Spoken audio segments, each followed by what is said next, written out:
first time. How do you feel about homeschooling?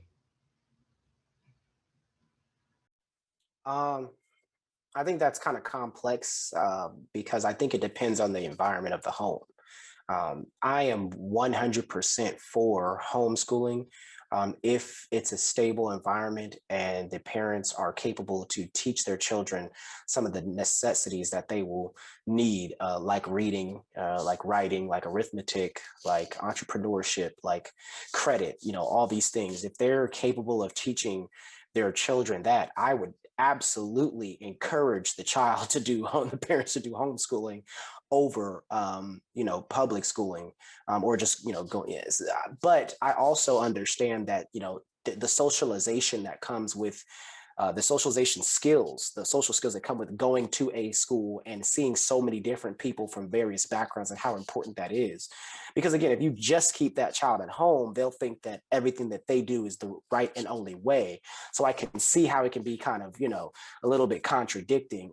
So that's why, again, I'm for it if the parents are willing and capable, and are great parents. But that may not be the story for everybody given their situation. And so I do think that there still is some importance to have a public education, to be able to have children socialize and see people from different backgrounds and different cultures, and understand that the way that they do things isn't the only way, and it may not be the best way. And so the changes that come with that are very key as well too. I mean, I think one of the best things that I ever did was go to a school, a university that was outside of where I was from, that was nothing like what I was raised like. You know what I mean? It showed me so much about the different options that people have, the different experiences that people have. I grew up in an era where, everything was baggy. You know what I'm saying? We had baggy jeans, we had baggy shirts, baggy jerseys. You know what I'm saying? I'm glad the braids are back. You know what I'm saying? I'm able to, get my hair twisted up. So that's lovely. But and I remember when I was, in high school, I was like, man, you'll never see me rocking no tight clothes, boy, that's out. You know what I'm saying? Until I got to college, and, my roommate was from South Central LA. You know what I'm saying? And he was like, nah, man, that's how we do it out here. And we jerk. You know what I'm saying? And so, what I'm saying? And I had to be like, oh, snaps. That's what y'all do. They was jerking and hitting a Dougie. And I'm like, all right, so maybe this way ain't always the best way. Cause the way that I thought was how we do it. I thought it was the only way, because everybody that I knew, that's what we worshiped. That's what we did. You know what I'm saying? That's what we followed. So it's important to have, I understand the importance of going out to, understanding people and having different religions and cultures and expectations and stuff like that. I think that's dope. But, if I could have it my way, I would homeschool my children, because I think that, I know what the school system, the K through 12 school system is doing and what it's preparing that child for. And they teach you nothing outside of reading, writing, and arithmetic. They literally teach you nothing else that you probably will use ever in the rest of your life outside of working for someone else. Bars. All bars, man. We're gonna come back around to this, but I did want to yield the floor to Miss Rachel if she had something that she wanted to share about homeschooling. Yeah, yeah. You know what? Just I think I have to give context about what I view to be the value of formal education, public education, which is maybe public and private education, should I say, which might be a little bit unconventional. I don't really see, the degree or the I guess the education, what you learn, as the primary benefit of going to college, if we're talking about college, or high school diploma if you're talking about high school. Because too, I'm trying to remember if that was Dr. Banks or Josiah earlier that talked about nowadays, you can learn a lot of stuff via YouTube that you can learn in college. But I think and the reason for that is we all know a lot of people who have a degree, an advanced degree, multiple advanced degrees, and still are unemployed or underemployed and not where they want to be. So but I do think that one of the primary benefits of public and private education is the networking. It's the connections that you make, yes, the exposure to other cultures. And so I think that so so coming from my lens, my perspective of homeschooling is that you the and I'm not against homeschooling, but I do think that it's more than even just the parents. I would say, I would yes and to what Josiah says, more than just the parents having the intellect in a safe environment at home, but that the parents even challenge their children, that they make the learning very practical, that they're involving communities. And nowadays there are homeschool communities, and so you can be a part of a network where they can connect and have those social experiences with other youth. And I wrote down when Josiah said that if somebody goes to homeschool, they could walk away from that experience feeling like everything is right about who they are, and about like that's the only way to go. But at the same time, you can walk away from a public or private school as education, especially our people can walk away from that experience and feeling like everything about you is wrong. And so I think either way, whatever your lifestyle and your spouse's lifestyle, affords you the time and the ability to be able to do, the important thing is that the community that you create for your child, that you're a part of it. So even if your child goes to a public or private institution, that you are heavily involved, that you're monitoring what they're learning, because nowadays public and private school, they don't just stop with the arithmetic and the that with arithmetic, science, and all this, they're really embedding values that might not align with yours into your children. And like Devon said, they're not teaching them about finances and building credit and how to build wealth. They're teaching you how to work, how to be a good worker, and how to work for someone else. So I think in a perfect world, if I thought I could establish the network in the community, and this is so timely because I think of like I mentioned earlier, my daughter is 2, and I feel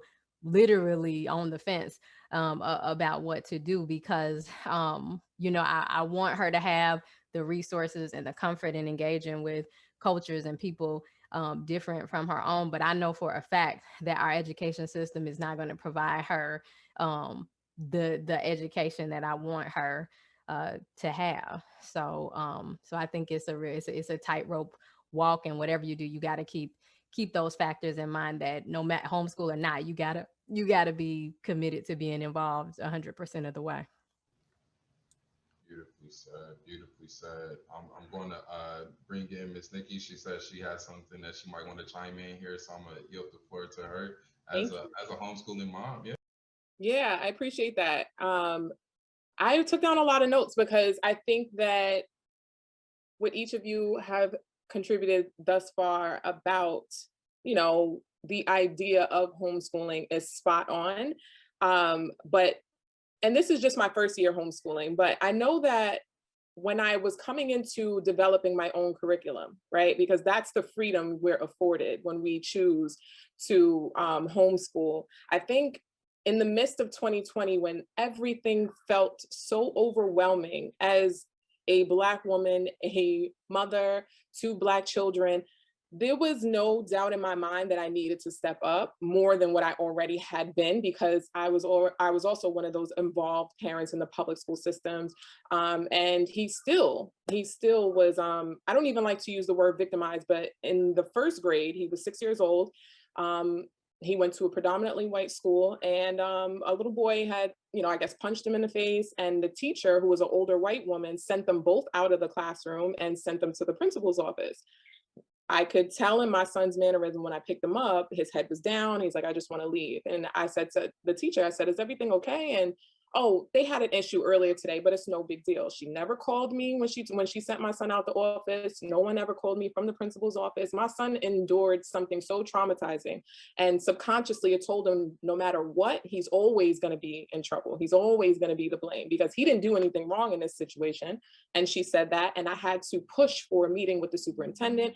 I had to push to make sure that we looked into her background to see if this was a continuous thing that she's been doing, or it was a lot of unnecessary stress. I'm working, my background is in project management. I wanted to trust that my son would have the quality education I was always after. And it just, I don't think that when you make the decision to homeschool, I don't think that you do this by thinking someone else can give your child the quality education that you're after. When you make the decision to homeschool, you're literally saying he's going to get the quality because I'm going to provide it to him. And so you make a plan. And a lot of homeschooling families, what I'm finding, we're building our network the way that, you know, public schools have built the network. So we're not really relying on what happens with public schools, whether they get it together or not. We're literally saying we're taking this group and we're going to make sure they're good regardless. So I find it very interesting, because one of the things that I do is business consult work. And when parents find out that I'm homeschooling, one thing they ask is like, aren't you scared? Like, what if he, you know, doesn't do well on tests to get into colleges and all that? And I was like, you worry first, and we have to uncondition our minds. This is the problem. We're coming from public schools. So in our minds, we're already afraid. For what? First of all, these are your kids. They're your babies. We have to gain that ownership back, because when we don't think that we are the best things, the best educators for our children, then we're giving that ownership away. Now we're saying others, like, you know, so it is, you know, it's what we will make it. And a lot of the homeschooling families have plans. So in our village, right, my daughter is 2 years old, or she's 5 years old, and she's always like, are we home yet? Are we in the village yet? She knows when we get home, and she loves considering herself to be a part of a village, and that's what we do. So the social skills is there. Like, they get together with anybody, whether they're inside or outside of the homeschool network, but they realize that they are fortunate. They realize that they have freedom. They realize that they are different because of that. And I think that's the goal. So when I heard the brother say, you know, there may be a little bit of a concern with them thinking that their way is the right way, I personally feel like Black students don't ever have that privilege. That's a privilege I want them to have. I want them to get out in the world and think that their way is that way. That's how it's supposed to be, because they don't have that. Never. It's always, and it's so deep. The subconsciousness is so deep, and our psyche is played on so heavily in so many different, just going to the grocery store. Let me tell you, we sat on a lawn at a park that was, the whole city was predominantly white. It was in Millbrook. And my son was laying on my lap, and we were grounding. And so I'm teaching them, close your eyes. What do you smell? What do you feel? Like, do you feel the grass? Is it soft? Is it rough? We're doing this whole exercise, and like 4 white women just like walk across in between, like between us intentionally. So my son said, aren't you going to say something? I said, that's intimidation tactics. They are bothered. They are bothered that we're enjoying ourselves and not asking for permission. And this is what they need to know. So yes, when my son comes into the world, he's gonna feel like his way is right. And that's the point. He's gonna dominate everything. He's going to take over, and he's going to build his network. He's gonna build his team.